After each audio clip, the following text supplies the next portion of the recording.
लेकिन डॉक्टर राकेश, एक जो इंपॉर्टेंट बात है जो मेरे हिसाब से हम लोगों को जहां पे भी हो उस बात को कहते रहना चाहिए, कितनी बेईमानी और धूर्तता के साथ, मैं दोनों शब्द यूज कर रहा हूं, क्रिकेट का मैच कल खेला गया और बताया गया कि नहीं, भारत की टीम के लोगों ने हाथ नहीं मिलाया पाकिस्तान की टीम से, क्योंकि उनको गुस्सा था कि वो उन्होंने, और हमने पहलगाम के जो लोग मरे थे उनको हमने डेडिकेट कर दीजिए।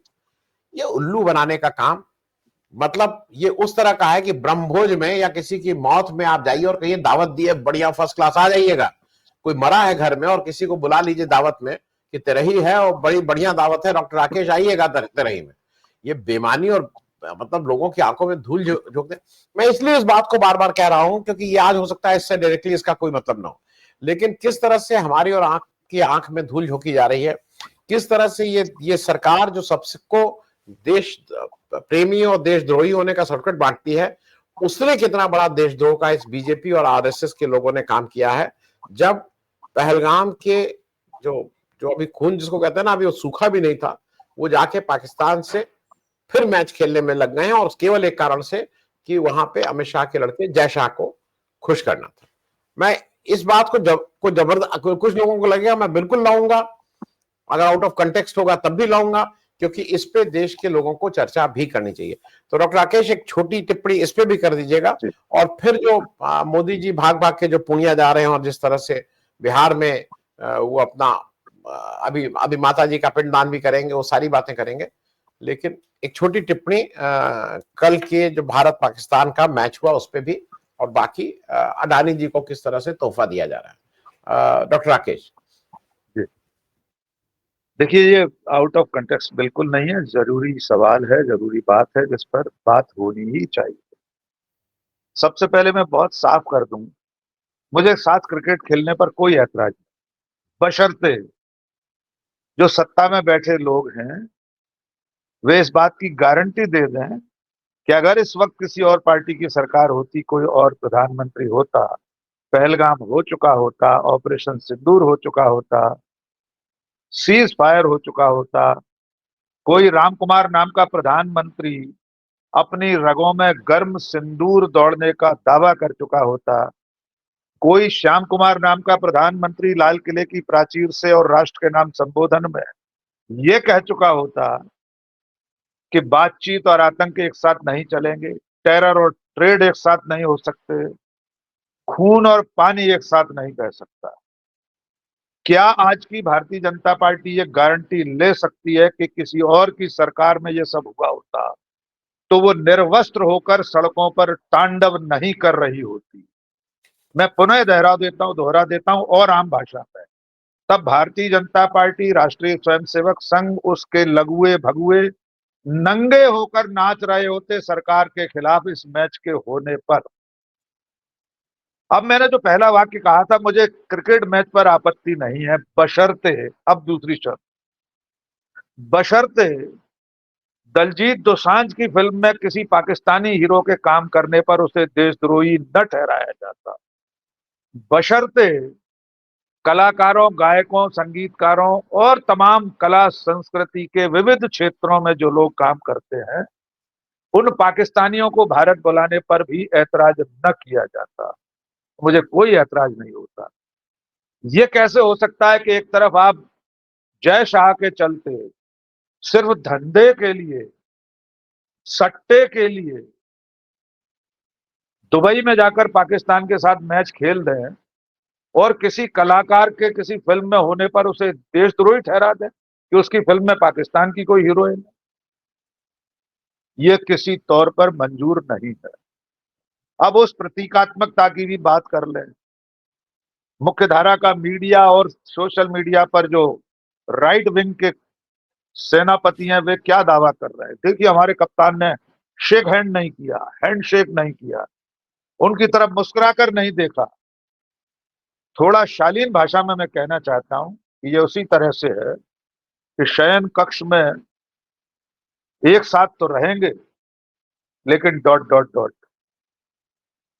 ये निहायत बेशर्मी वाली भरी बात है कि आप मैच खेलें, उसकी जो प्राइस मनी है, उसकी जो भी कीमत है वो सब वसूल करें और सिर्फ हाथ न मिलाएं और उस पर ये दावा करना है कि हमने पाकिस्तान से बदला ले लिया है। सोशल मीडिया पर हमारी हमारी सूची में आपके उत्तराखंड की प्रोफेसर हैं डॉक्टर बरखा रौतेला, उन्होंने लिखा कि आइंदा, मेरी किसी पोस्ट पर लिखा कि आइंदा अगर पड़ोसी आपके बेटों की हत्या कर दे तो उसे लूडो में हरा दीजिए, बदला पूरा हो जाएगा। तो इस अमृत काल में 26 बेकसूर लोगों की मौत और उसके बाद ऑपरेशन सिंदूर में 1 दर्जन हमारे फौजियों की शहादत, कश्मीर के सीमावर्ती इलाकों में 15 से ज्यादा बेकसूर नागरिकों की पाकिस्तानी गोलाबारी में हत्या, उस सब का बदला हमने 7 विकेट से पाकिस्तान को हराकर ले लिया। तो आपने बिल्कुल सही शब्दों का इस्तेमाल किया था, धूर्त और पाखंड। सत्ता में बैठे लोग और उनके समर्थक इतने धूर्त, मक्कार, पाखंडी हैं कि उन्होंने देशद्रोह जैसी भावना को भी चंद सिक्कों के नाम पर सत्ता में बैठे लोगों ने और उनके समर्थकों ने कुतर्कों के आधार पर उसे भी पानी की तरह बहा दिया है। और असल में खून और पानी एक साथ नहीं बह सकते। जिनकी रगों में गर्म सिंदूर बह रहा था, उनकी रगों में ठंडा पानी बह रहा है, ये उन्होंने बता दिया। और आनंद जी, 21 तारीख को फिर एक शुभ अवसर आने वाला है। अगर बदला कुछ थोड़ा बहुत बचा रह गया हो तो पाकिस्तान के साथ शायद अगर वो भी अपने ग्रुप में इस तरह जीतते हुए आगे आया तो एक और बार पाकिस्तान को आप 7 विकेट 8 विकेट से हराकर उससे भी बड़ा बदला ले सकते हैं। तो मैं इस घटनाक्रम को मक्कारी की पराकाष्ठा मानता हूं। अब आपका आज का जो मूल विषय है उस पर अगले चरण में बात करेंगे। मुझे लग रहा है कि ये मेरा पहला कमेंट लंबा हो गया है, जी तो मैं यहीं अभी जी। विराम देता हूँ जी। दूसरी तरफ वक्फ पे नहीं, वक्फ पे इसलिए बात हो जाए कि वक्फ पे इतने दिन ऑर्डर वो कर करके एक इंटरिम ऑर्डर फिर दिया है जिसमें 2-3 चीजें बहुत गड़बड़ कही हैं। वक्फ बाय यूसेज को उन्होंने कहा जायज माना नहीं, उन्होंने कहा कि नहीं सरकार जैसा कह रही है वर्क बाय यूसेज कुछ नहीं होता, रजिस्ट्रेशन इसका भी करवाना पड़ेगा। मेरे ख्याल में एक बड़ी चूक है। और क्योंकि अगर वर्क बाय यूसेज वाला वक्फ बाय यूसेज वाला शुरू हो जाएगा तो जामा मस्जिद का भी कौन रिकॉर्ड ला के देगा, इस तरह से बहुत सी चीजें आ जाएंगी। तो थोड़ा वक्फ पे जो अभी बोला गया है, सुप्रीम कोर्ट ने कहा वो तो कानून था, या तो कॉन्स्टिट्यूशनल बेंच को रेफर कर देते, कोई एक बड़ी बात होती। और दूसरा ये जो मैंने अभी जो ये बात कर रहे थे हमारे संजीव जी कि जो बिहार इलेक्शन है वो कई मामलों में और घमासान होता जा रहा है। हम लोग पहले सोचे थे कि ठीक है एक इलेक्शन है, उसके बाद 4 इलेक्शन है, बंगाल, तमिलनाडु, केरल और असम के, लेकिन ये उससे ज्यादा इसकी इंपॉर्टेंस हो जा रही है क्योंकि बहुत से इश्यूज आ गए। अब कौन सा इश्यूज पे वहां की जनता वोट देगी ये थोड़ा सोचने वाली बात होगी। लेकिन डॉक्टर राकेश इस पे एक वक्त पे जरा एक आप टिप्पणी सुन लें आप। जी जी आनंद जी, पहले तो हमारे जो सुधी दर्शक अंडमान के बारे में जानना चाहते हैं, मूलतः वो ग्रेट निकोबार मेगा प्रोजेक्ट है भारत सरकार का। मैं जब गया था 2 ढाई 3 साल पहले अंडमान, मुझे ही नहीं वो पर्टिकुलर एरिया ऐसा है जहां पर नौसेना की और स्थानीय प्रशासन की अनुमति के बिना टूरिस्ट नहीं जा सकते। वो एक प्रावधान है, उसमें कोई आपत्ति नहीं है, आप परमिशन लेके जा सकते हैं। ग्रेट निकोबार प्रोजेक्ट में जो कुछ होने जा रहा है वो पूरे उस द्वीप को तबाह कर देगा। 8.5 लाख पेड़ काटे जाने हैं, तमाम हमारी जलीय वनस्पतियां, जीव जंतु, मैंग्रोव और जो 2 मूल ऐसे आदिवासी हैं जो आदिम पुरखे हैं इस धरती के, शोम्पेन आदिवासी और निकोबारी, गिने चुने कुछ 100 लोग बचे, ये भी वहां से विस्थापित हो जाएंगे। कई ऐसे जलीय जीव है, कछुआ है, लेदरबैक जो दुनिया में 1-2 जगह होता है वो वहां पर है, उसका घरौंदा तबाह हो जाएगा।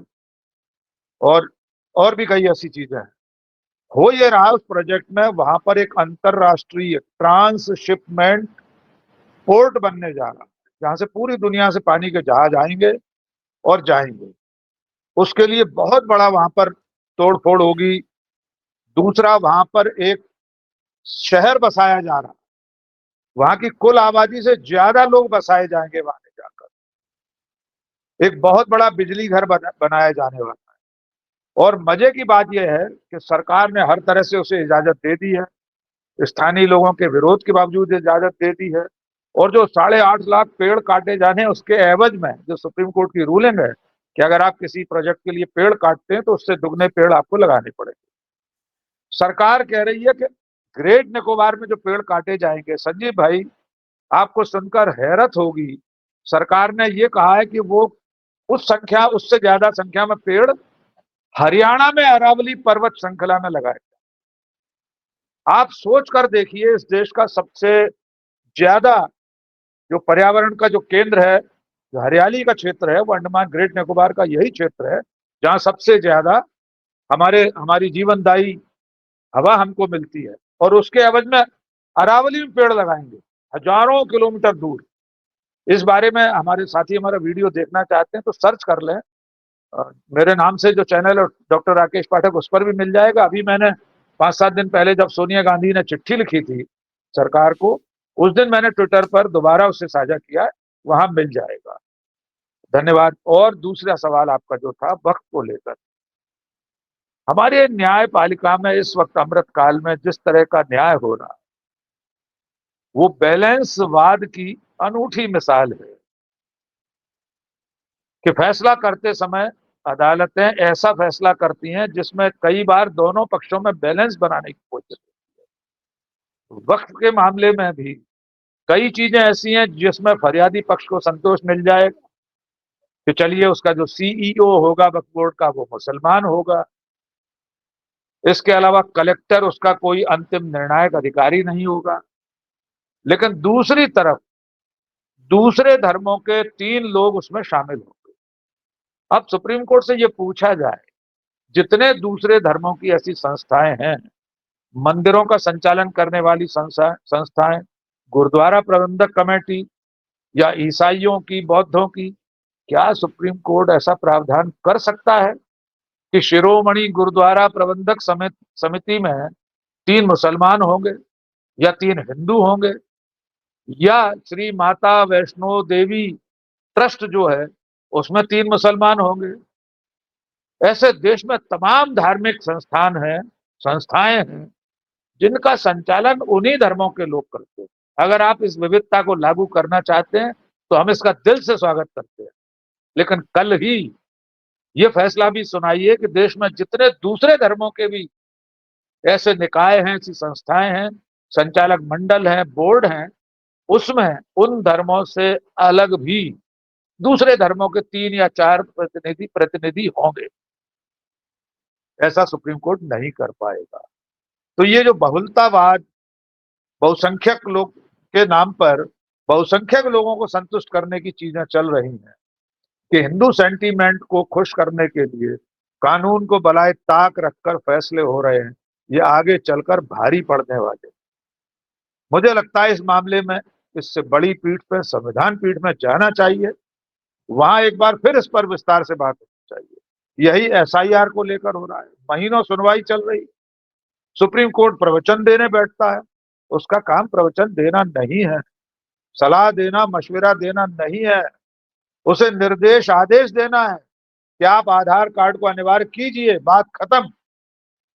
वो चुनाव आयोग उस पर चढ़ बैठ रहा है, शर्म आ रही है सुप्रीम कोर्ट के ऊपर कि सुप्रीम कोर्ट को अदालत में खड़े होकर चुनाव आयोग का वकील ये कह रहा है कि खबरदार हमारी सीमा में पैर रखा तो हमारे अधिकारों पर अतिक्रमण न करें।